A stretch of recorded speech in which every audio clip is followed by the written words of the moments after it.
Months pass. We are not just building a base but a sanctuary for those in need.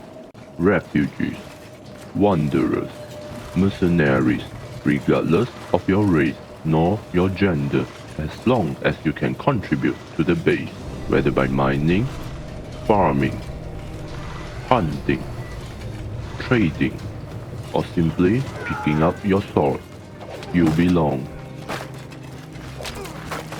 A base rise out of nowhere tends to draw attention.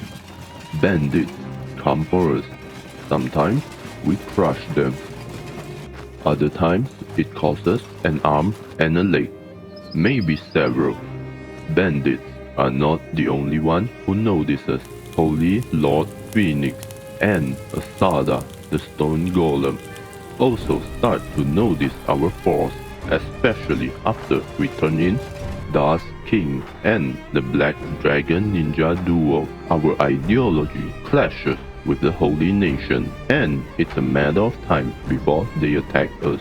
But the Shack, they respect strength, and we earn their respect with enough bounties turned in. Asada has called for us to speak of an alliance and a war that's coming. If you know the enemy and know yourself, you need not fear the result of 100 battles. Crumblejohn, Hobbs, Bard, Infinite Wingwang, Oaklin, and Griffin were sent out to scout the Holy Nation territory. Griffin wore the armor he once swore himself to. It's a weird feeling for him, but it works as intended. As a disguise, he enters those restricted areas with ease. Still, there were places the armor didn't grant access to.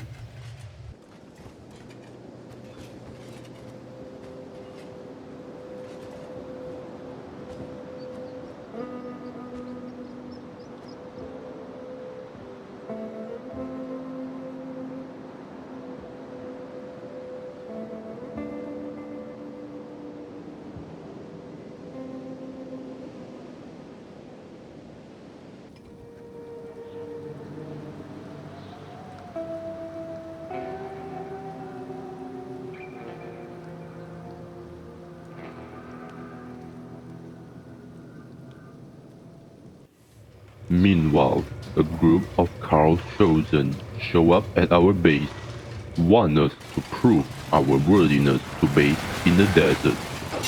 So we prove it to them and show them who's the boss.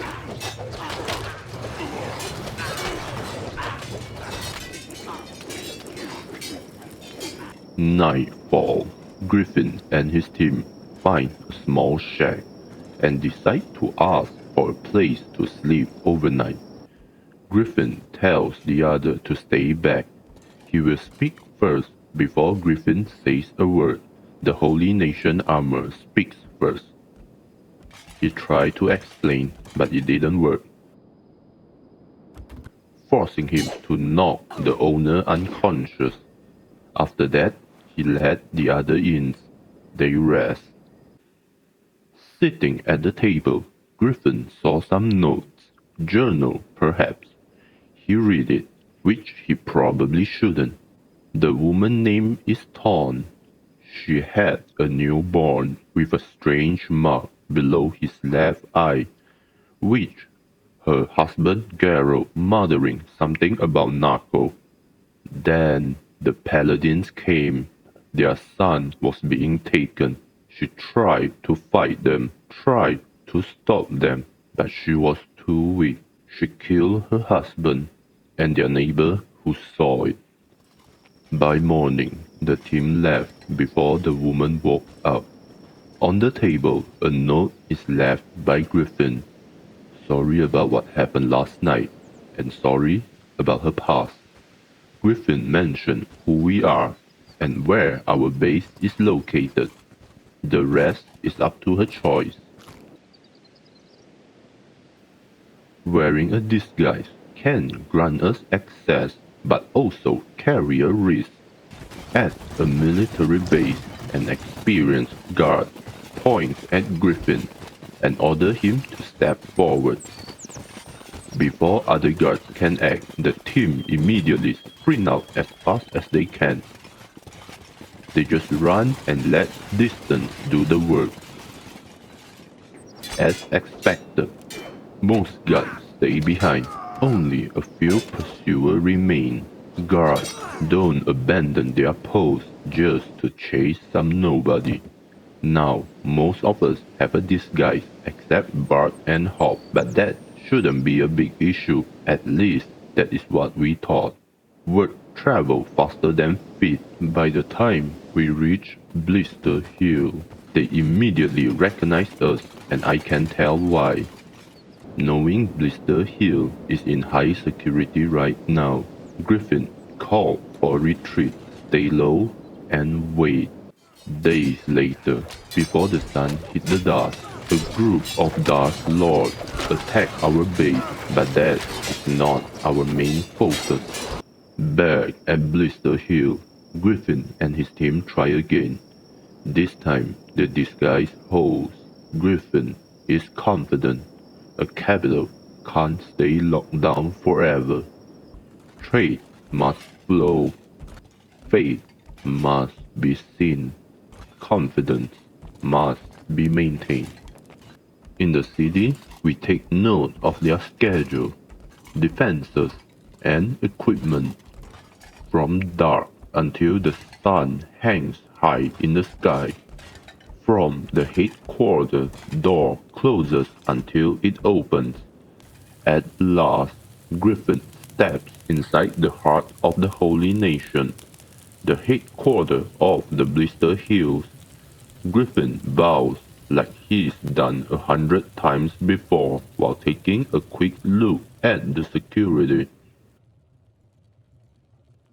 Griffin leads the team out through a lesser-used gate, one he remembers from his years in service, a path most would never consider.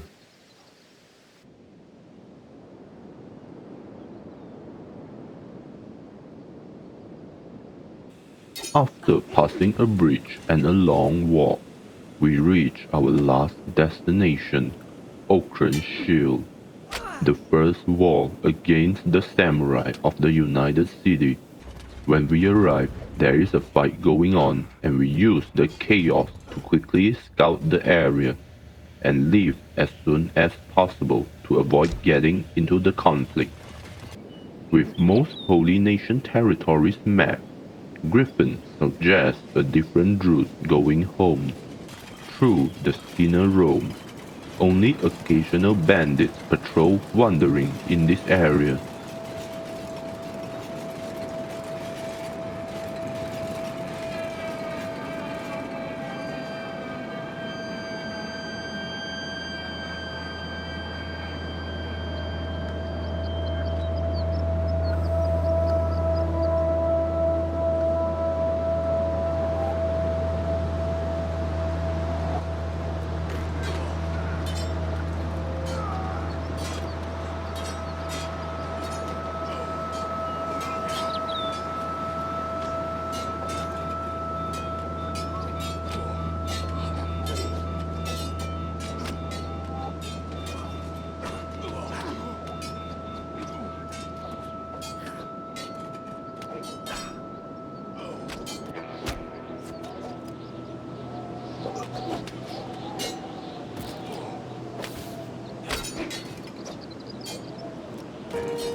The team came across a tower in the middle of nowhere and saw a black gorilla attacking a hiver.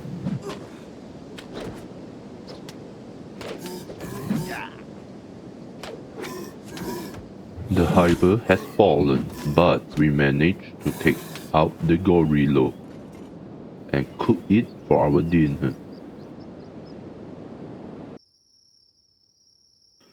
While the other eats, Crumble John searched the nearby shack.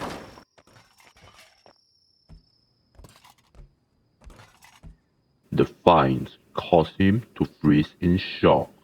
A human not just being killed, but being butchered like an animal. They wait for the hiver to awake. They need an answer.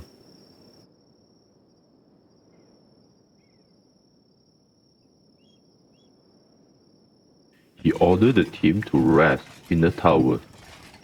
Griffin has learned to live with many evils, slavery, fanaticism. He does not excuse them, but he understands the word that creates them. However, cannibalism is different. This is where he draws a line. By morning, the cage is empty. The journey continues. On the way, they come across a sandstorm large enough for them to lose their direction until they see some light in the distance.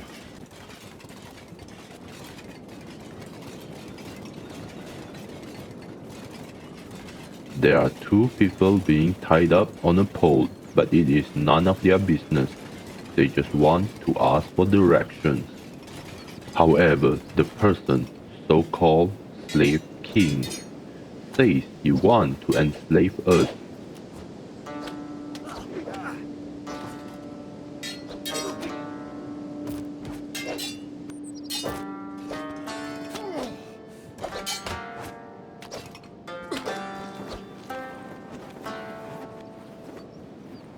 So we beat him up and ask those slaves on the pole instead, while freeing them.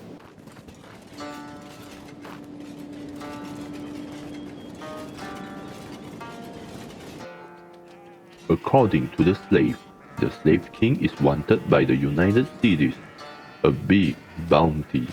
But we are not going to the United Cities for now, so we carry him back to our base first.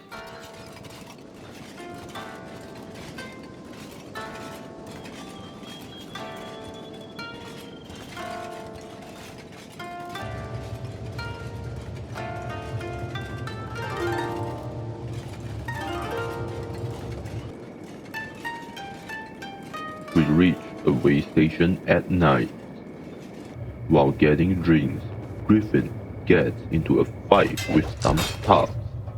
A man and a skeleton jump in and help Griffin. Griffin invites them to have a drink together. During the chat, they tell us that they are heading to a sanctuary in the border zone, which they heard all races are welcome. Griffin tells them that is true and we are actually from the sanctuary and are certainly welcoming them. A girl named Savano overheard our conversation and asked to follow.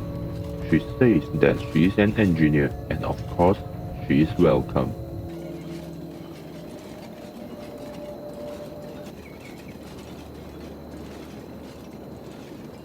Mighty Battleborn, Mighty Stone Golem, what will you have of me this day?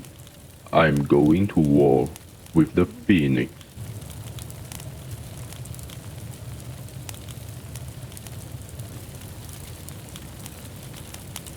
You will not fight this fight without the Shack Kingdom. We fight with you, Battleborn. First, we hit Seda of Stag and take the town as ours. My warriors will want to fight by your side. Ask them. Do not deprive them of the battle they deserve. Do you hear me? Then we lay siege to the grass plain and take Valtena off the oaken shield with it. The Phoenix must fall last. Only after he watched his nation collapse under his feet. What do you say of this plan, Battleborn? I say it is a good plan, Stone Golem. You honor me, my brother. You have fought by my comrade's side long enough, Jack. Reverend. To the Shack, you are no longer an outsider. You are our kin. This day I name you a warrior of Carl, an honorary invincible. Jack, The battle born. After that, Asada let her daughter, Saddle, join us, learn from us. She will prove her worth. After all, she is the daughter of Asada, the mighty stone golem. Suddenly, a Shack warrior comes in and reports that Tora the Fearless, leader of Bane of Bones, have been defeated. Meanwhile, the warrior defeated Tora, carry her and walk in. Jack is both surprised and proud at the same time. With Tora the Fearless being imprisoned, Asada wants to give Ruka the name Ruka the Fearless, but she refused. Ruka said she preferred the name of Flying Bull more. As we left at Mac, Jack asked Ruka what happened. It's just another bandit raid, as always, and Ruka can't stand it anymore with the non-stop raid. As a Shack, of course, she likes to fight, but she likes a challenge. These bandit raids are now more like flies buzzing at the gate. Annoying. So she gathered a small group of fighters and showed up at the base of Bane of Bones.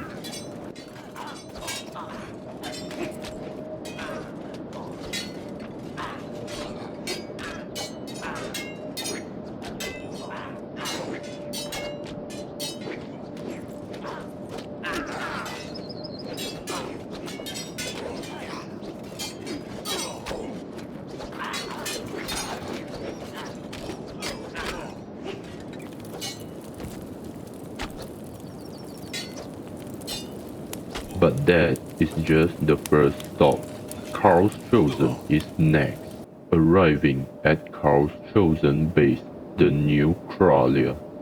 Cora and Cora, both ex-Carl's Chosen, try to reason with them first, but instead they receive a heavy weapon to their face as an answer. So we answer them back.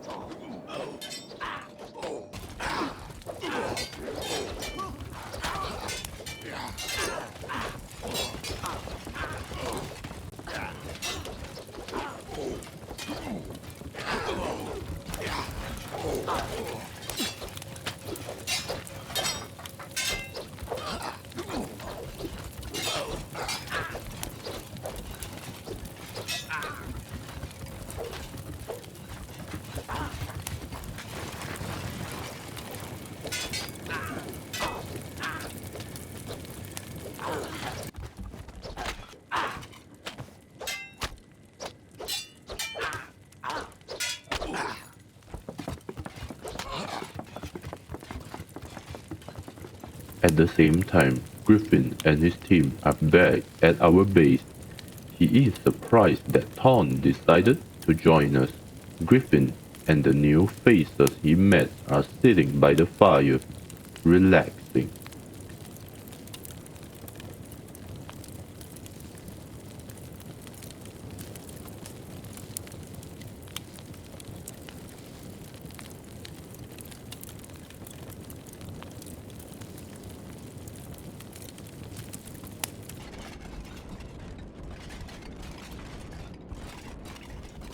We turned in the Carl's Chosen.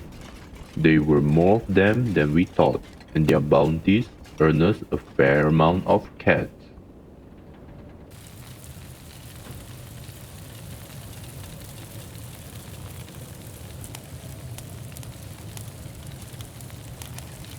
And now you are Ruka, the Flying Bull.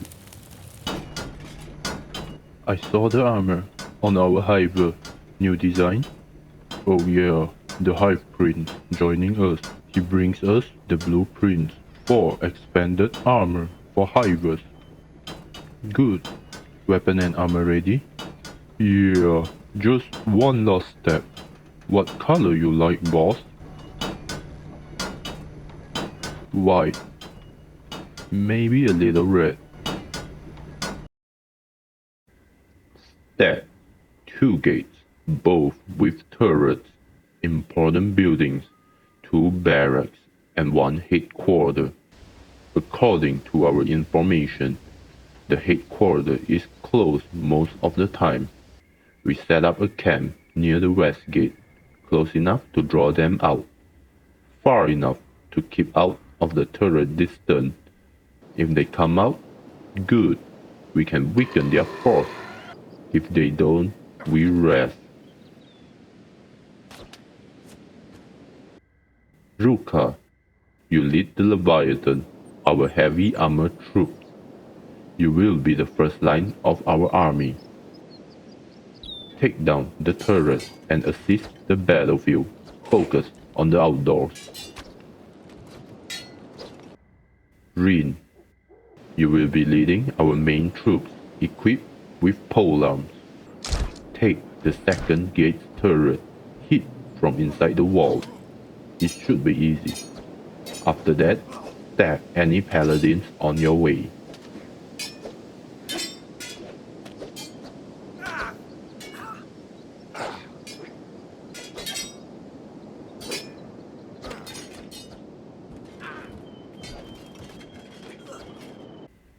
Terran, show me the result of your training. Bloodhound is yours. Attack the barracks.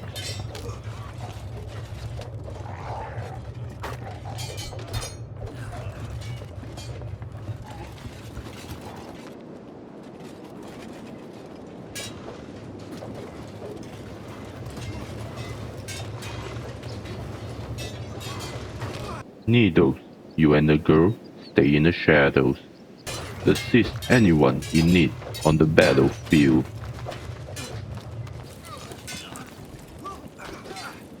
Hamud, Miu, take some samurai with you. Protect our marksmen. And I will lead a small group to knock on their door. Lastly, Griffin, you will be guarding our base.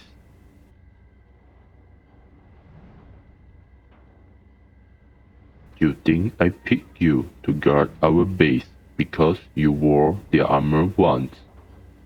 Didn't say that, but you thought so. When I went to Admech to speak with the stone golem, I left Ruka in charge. She brings a group of fighters and beat the crap out of them at their base. No complaints though, that's who she is. But this time, it won't be bandits knocking at our gate. It will be the Holy Nation. And when that's happened, I don't need a fighter. I need a protector. I didn't choose you because you were one of them. I choose you because you are not anymore. You know what is right and what is wrong.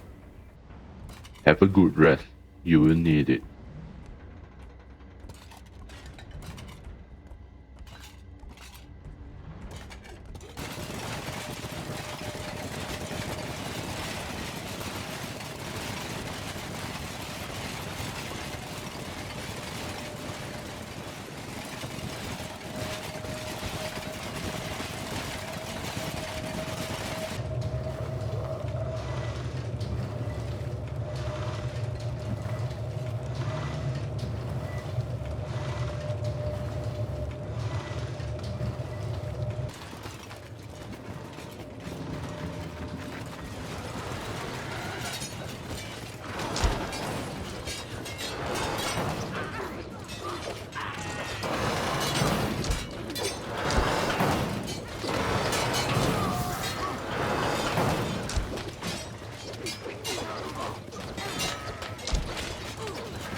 With the slaver defeated, our morale is high and ready to march on to Stag. Rain was sent to Admech to request reinforcement. Arriving at the gate, the guards tell her a bad news. The Holy Nation had already moved. An army was marching straight to our base. Rain instructed the Shack warriors to help our base. She had no doubt in the sieging army. She believed even without the help of Shack warriors, our sieging troops will still win. But the base without reinforcement would fall.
everything goes as planned. This is not just a victory, but a great one. The stack falls together with the High Inquisitor setup. The fall of Stack is not the end, but the beginning. A war is coming.